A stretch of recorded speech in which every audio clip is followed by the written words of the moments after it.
Tenants of a downtown Hamilton apartment building are facing a second above-guideline rent increase in a matter of years. The company says it's necessary to keep up with much-needed repairs, but renters there say they aren't seeing many of those fixes, and many low-income seniors and those on disability payments say they can't afford another increase.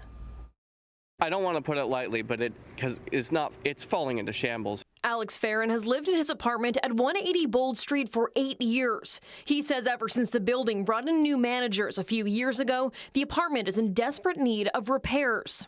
Cracks have started to form around the supports under my balcony, and the wall on my balcony has been cracking, and large chunks of stucco have been crumbling off. Alex says the company finally agreed to make the repair yesterday when CHCH arrived at the property after 4 years of asking.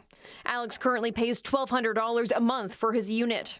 And that's not the only issue. Tenants say they've complained about people breaking in, sleeping in hallways, and have even set at least 5 fires around the side of the building, which have been caught on a tenant's security video.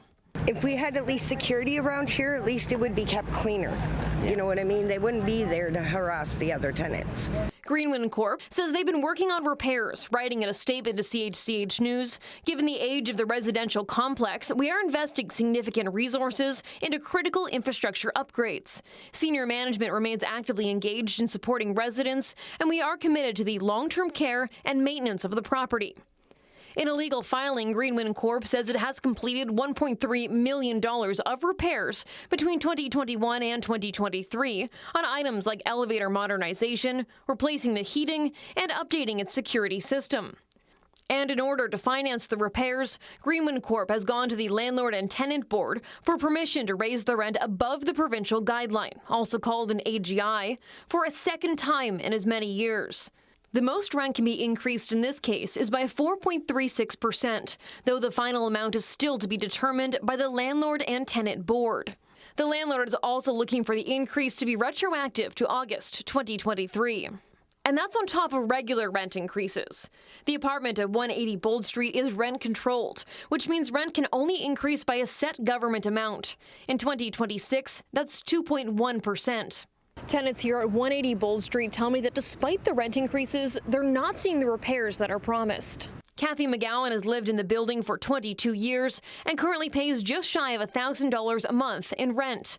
Her daughter says she's trying to find her a new place. She's on an old age pension. She's 70 years of age. You know, There's no way if they hit her with the next AGI, she's going to be able to stay. No, I can't afford it. And like, you see the prices of rent, where's she going? Tenants were also given an above-guideline increase last year of 1.34%. The increase was also made retroactive as of October 2021, leaving tenants to pay several $100s as a lump sum by December of this year. The tenants are getting legal help and will meet with the landlord for a case management hearing on the 21st to see if they can reach a deal. If they can't agree, the process moves to a hearing with the Landlord and Tenant Board to determine how much of an above-guideline increase the tenants will have to pay.